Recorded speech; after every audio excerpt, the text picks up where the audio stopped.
بسم الله الرحمن الرحيم الحمد لله رب العالمين والصلاة والسلام على نبينا محمد وعلى آله وأصحابه وسلم تسليما مزيدا ثم أما بعد أخوة الكرام السلام عليكم ورحمة الله وبركاته. Inch'Allah, nous allons aborder aujourd'hui un sujet qui fait partie de ce qui est l'acte le plus méritoire auprès d'Allah subhanahu wa ta'ala. فذكر الله سبحانه وتعالى فذكر الله عز وجل هو أفضل الأعمال. Le fait que tu fasses le rappel d'Allah, le fait d'évoquer Allah subhanahu wa ta'ala fait partie des actes les plus méritoires. وهو أكبر من كل شيء. Cela est même la chose la plus grande. C'est que la plus grande des choses que tu puisses faire parmi les actes d'adoration, eh bien c'est le rappel d'Allah subhanahu wa ta'ala. Allah jalla fi'ula fi kitabih, il nous rappelle cela justement. Utlu ma uhiya ilayka min al-kitab wa aqimis salah. Inna salata tanha 'anil fahsha'i wal munkar wa li dhikrullahi akbar. Allah jalla fi'ula il nous rappelle dans un verset significatif, puisque ce verset il t'informe de l'importance ou bien de l'acte le plus grand auprès d'Allah jalla fi'ula. Il te dit récite de ce qui t'a été révélé, donc de la part d'Allah jalla fi'ula. Min al-kitab, donc du livre qui est Al-Qur'an. Wa aqimis salah, accomplis la prière. Mets-toi à accomplir la prière, mais pourquoi? Parce que certes la prière tanha 'anil fahsha'i wal munkar. Tanha 'anil fahsha'i wal munkar. Parce que la prière, elle te permet de te protéger des turpitudes et des choses blâmables. Et ensuite, il te dit, et certes, le rappel d'Allah est plus grand. Et certes, le rappel d'Allah est plus grand. Donc, Allah Jalla fi'ula a donné, tu vois, une information concernant la chose, si l'on peut dire, la moins grande à la chose la plus grande.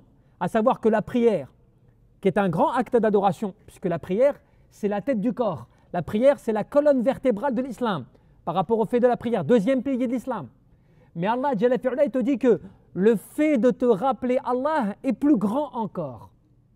Et donc c'est comme cela que, qu'est-ce qu'on te rappelle les érudits? Ils te disent, dhikr Allah subhanahu wa ta'ala lakum akbaru min dhikrikum lahu fi ibadatikum.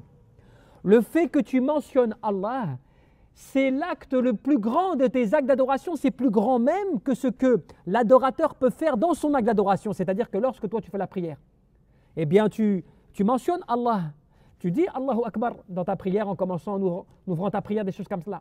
Mais le fait d'évoquer Allah, le fait que Allah il t'évoque aussi auprès des anges, eh bien c'est plus grand en acte d'adoration, par le fait de ce que toi tu peux faire même toi-même dans ton adoration lui-même.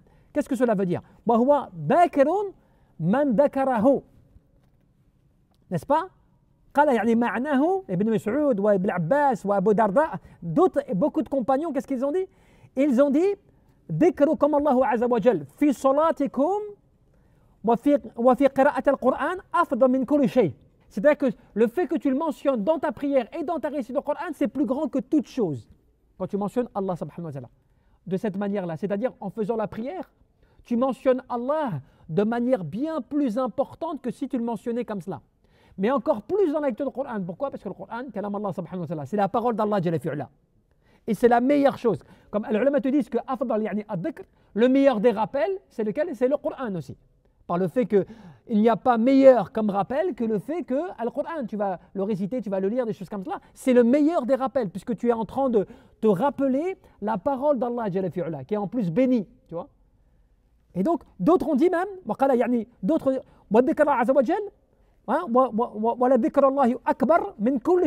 le fait de mentionner Allah, c'est plus grand que toute chose. C'est-à-dire que toutes les formes de rappel que tu peux faire, il n'y a pas plus grand que le fait de te rappeler Allah, le fait de mentionner Allah.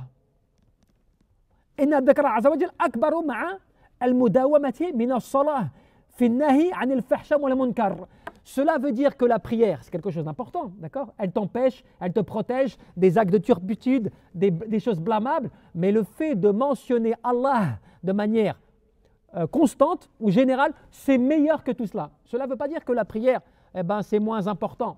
Ou tiens, je ne vais pas faire la prière parce que je vais beaucoup mentionner Allah. Non, ce n'est pas cela. C'est le fait de tout ce que tu dois faire parmi les actes d'adoration, le fait qu'en plus tu mentionnes Allah beaucoup, c'est meilleur que tout. C'est comme cela que Omar ibn Khattab, qu'est-ce qu'il disait? Le fait de dire Allahu Akbar, khayru min ad-dunya wa ma fiha. Pour lui, c'était cela. Le fait juste de dire Allahu Akbar, eh bien pour lui, c'était meilleur que ce bas monde et tout ce qu'il contient. Que tout ce qu'il contient. Alors que nous, aujourd'hui, tu vois, on se rend compte, on ne se rend pas compte de cela. Quand tu utilises ces termes-là, pour toi, c'est normal. Tu vois, tu lis dans ta prière. Alors qu'en réalité, le fait de mentionner Allah Jalla fi'ula, eh bien, c'est l'invocation, c'est le rappel. Il n'y a pas mieux en termes d'adoration. Et c'est comme cela que Cheikh al-Islam Ibn Taymiyyah, qu'est-ce qu'il te disait? الصحيح أن المعنى أو معنى الآية أن الصلاة فيها مقصودا عظيما. Le sens authentique, ce qui est le plus authentique, c'est quoi? C'est le fait que dans la prière, il y a deux objectifs. Dans la prière, il y a deux buts, deux objectifs à atteindre. Et il y en a un qui est meilleur que l'autre. D'accord? Dans la prière, tu as deux objectifs. Et il y en a un des deux qui est meilleur que l'autre. Et il te dit فَإِنَّهَا تَنْهَى عَنِ الْفَحْشَاءِ وَالْمُنْكَرِ وهي يعني مشتملة على ذكر الله عز وجل ولما فيها من ذكر الله أعظم من يعني نهيها عن الفحشاء والمنكر. Il te dit, le fait que la prière, elle participe à quoi? À te protéger, comme on l'a dit, du fait de tomber dans la turpitude, de tomber dans les péchés. Ça te crée une barrière. Même si tu vas me dire, mais non, mais moi je connais des gens, ou moi-même je fais des péchés, alors que je fais la prière. Je fais la prière, pourtant ça ne m'empêche pas de faire des fawahish, des turpitudes, et de faire des choses qui sont munkar, qui sont blâmables. Donc la prière, elle ne me protège pas vraiment. Ce n'est pas un problème de ta prière, c'est un problème de toi. C'est toi. Dans ton application de la prière, il y a un problème. Tu comprends? Al-uns billah jalla fi'ula. Tu sais ta proximité avec Allah Azza wa Jal. La qualité de ta prière avec Allah Azza wa Jal. Celle-ci, forcément, elle a des degrés. قد أفلح المؤمنون الذين هم في صلاتهم خاشعون. Allah Jalla fi'ula, il a annoncé la joie et le bonheur pour celui qui, dans sa prière, fait preuve d'humilité.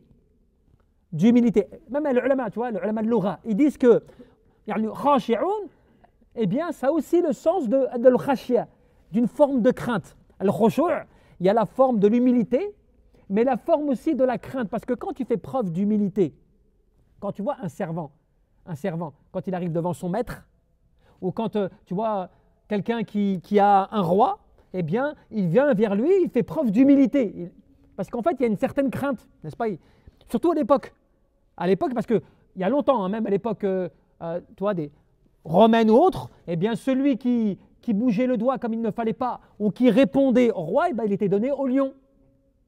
Tu vois, c'est-à-dire, c'était la crainte qu'ils avaient, donc l'humilité par rapport au fait de celui qui a le pouvoir. Eh bien, on fait preuve d'humilité parce qu'on craint aussi son pouvoir, on craint sa puissance par le fait qu'il est capable.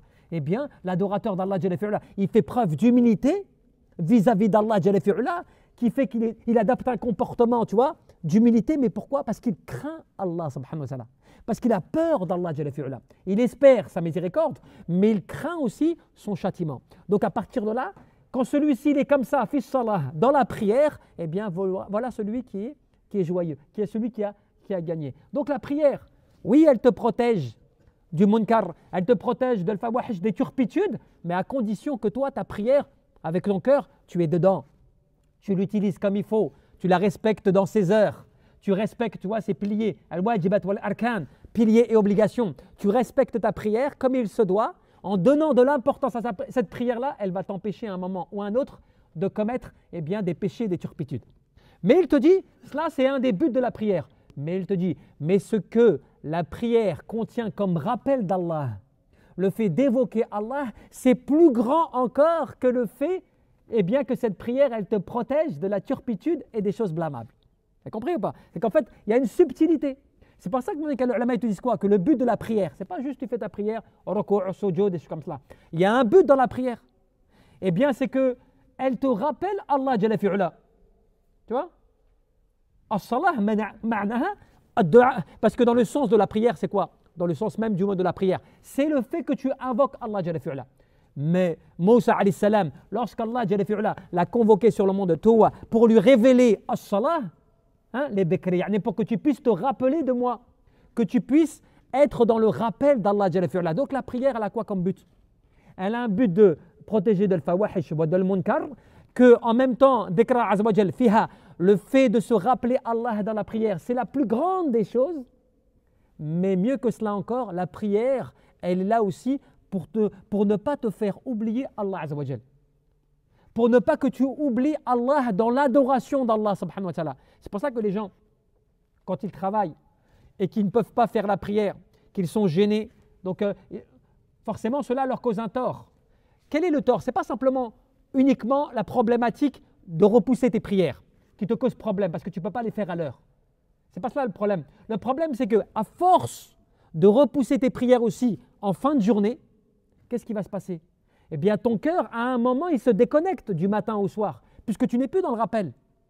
Tu vois? Même si tu n'as pas le choix. On ne parle pas du fait que tu as un problème avec le travail, tu ne peux pas faire tes prières. On ne parle pas de cela. Le fait de repousser des actes d'adoration importants à des moments précis, eh bien, cela fait que ton cœur, forcément, il ne se rappelle pas Allah Jalla fi'ala véritablement. Par quoi? Par le fait de s'arrêter, de se couper du monde pour pouvoir adorer Allah Jalla fi'ala fi waqtiha, en son temps, avec la prière. C'est-à-dire de t'arrêter à un moment, quoi que tu fasses, pour te dire, je m'arrête, je dois faire ma prière pour me rappeler Allah, pour accomplir mon obligation divine. Cela participe à renforcer ta foi, al-iman billah jalla fi'ala. Et si cela n'est pas fait, par exemple, que le matin tu pries ta prière de l'fajr, toute la journée tu ne vas pas prier, jusqu'au soir. Le problème, c'est que toute la journée, il y a eu une déconnexion. Même si tu te rappelais Allah, tu as fait du tasbih, wa tahlil, wa takbir. Le problème, c'est que toute la journée, il y a une coupure de connexion. C'est comme si ton téléphone portable, d'une certaine manière, tu l'éteins toute la journée. Tu le ramènes le soir, tu as plein de messages, il y a plein de choses que tu as manquées. Tu vois? Ça te prend du temps à consulter tout ce qui s'est passé dans la journée. Ben de la même manière, tu as coupé ta relation comme cela avec les prières que tu n'as pas fait de toute la journée. Tu arrives le soir. C'est difficile d'avoir le khushu', tu vois, l'humilité dans ta prière, puisque tu dois rattraper Dhuhr, ou l'Asr, ou le Maghrib, ou l'Isha peut-être. Donc c'est difficile, puisque tu dois te concentrer, tu dois faire plus ou moins vite, tu es fatigué, la journée est passée, tu es fatigué. Tu vois, juste comme cela. Donc c'est pour cela qu'en fait, en réalité, l'abd, l'adorateur d'Allah, il doit bien réfléchir, tu vois, quand il y a un problème sur les prières, de savoir de quelle manière je peux régler ce problème. Soit de trouver un arrangement, soit de trouver une solution pour prier, soit de voir autrement. Pourquoi? Parce que je ne peux pas rester comme cela. Si tout le temps mes prières je les recule, même si je les fais, mon cœur il en prend un coup. Al-iman billah jalla fi'ala, fi qalbik, dans ton cœur, la foi elle en prend un coup. Tu ne peux pas être en pleine forme, c'est comme un sportif. Tu as besoin de faire tes salawats dans la journée, tu as besoin pour alimenter ta foi, tu vois, pour augmenter ton adoration d'Allah jalla fi'ala. Donc si tu ne le fais pas, c'est comme un sportif qui ne s'entraîne pas de la semaine. Du lundi au vendredi, il ne s'entraîne pas. Et le vendredi, il va faire une compétition comme cela. Forcément, il va avoir des défauts. Il ne sera pas opérationnel. Pourquoi? Toute la semaine, il ne s'est pas chauffé. Toute la semaine, il n'a pas fait de sport. Alors que lui, il a besoin par jour, 3 heures, 4 heures, de se préparer. Tu vois? Eh bien, de la même manière, toi, ta préparation, c'est de prier, tu vois, l'heure ou dans à peu près le créneau d'heure des prières pour que tu puisses être en connexion avec Allah Jalla fi'ala, et que cela va augmenter ta foi, va augmenter toi, ta résistance par rapport à quoi? Au péché. Ce qu'on disait au début, al-munkar, wal-fawahish, tout cela. Parce que tu vois, l'âme, la taraba, yani al-fawahish. La bonne âme, tu vois, celui qui est muttaqi, il ne peut pas agréer, tu vois, il ne peut pas accepter le fawahish ou le munkar, tu vois, comme cela. Il ne peut pas l'accepter parce que c'est plus fort que lui. Mais pourquoi il ne peut pas l'accepter? Parce que la foi et l'adoration d'Allah Jalla Jalaluh vient renforcer en lui le fait que cela n'est pas bien, que cela il ne doit pas le faire, que cela est blâmable, que cela n'est pas bon pour sa santé par rapport à la foi, l'imam billah Jalla fi'ala, tu vois. Donc d'où l'importance que l'adorateur d'Allah subhanahu wa ta'ala, il doit préserver sa prière, mais surtout ne pas négliger dhikr Allah azza wa jal. Fi salah, dans la prière, le fait que quand tu mentionnes Allah, que tu le mentionnes même beaucoup de fois dans ta journée, dans ta vie, quand tu vas au travail, quand tu travailles peut-être même, dans ta voiture, dans ton bus, des choses comme cela, tu mentionnes Allah jalla fi'ala. C'est pour ça aussi que fi ta'ira, yani quand tu es dans l'avion, quand ton avion, tu vois, il monte en hauteur. La sunna, c'est quoi? C'est pas que par rapport à l'avion, par rapport quand tu montes, tu escalades. Qu'est-ce que tu veux dire? Allahu Akbar, tu vois, quand tu escalades. Wa subhanallah, quand tu descends, tu vois. Même dans le voyage, regardez un petit peu la perfection. On te dit ça normalement quand tu montes et tu descends, tu vois, des montées comme cela. Alors qu'à l'époque, on ne savait pas que des avions allaient voler comme cela dans le ciel. Tu vois? Que tu décolles de la terre pour monter vers les cieux, eh bien tu dois glorifier Allah subhanahu wa ta'ala. Pas pour l'avion en lui-même, pour le fait que Allah, avec tout ce qu'il a créé, les cieux, tu vois, les nuages, le vent, la puissance, tout cela, qui amène, t'imagines cet appareil à monter comme cela dans le ciel. Cela ne se fait pas par la volonté des hommes, par la volonté d'Allah. Ah oui, subhanallah, on l'oublie cela. Et là, tu comprends pourquoi Allahu Akbar, tu vois. Il ne faut pas que tu dises trop fort aussi, parce qu'après dans l'avion, ça risque d'être compliqué. Tu vois ce que je veux dire? Tu le dis, chouïa, hein? Doucement, fais nafsik. Attention. Mais c'est pour dire, tu vois, tu sais pourquoi tu vas exprimer cela, parce que la puissance d'Allah, tu vois. De la même manière quand tu descends, tu vois. Voilà le principe. Wallahu a'lam.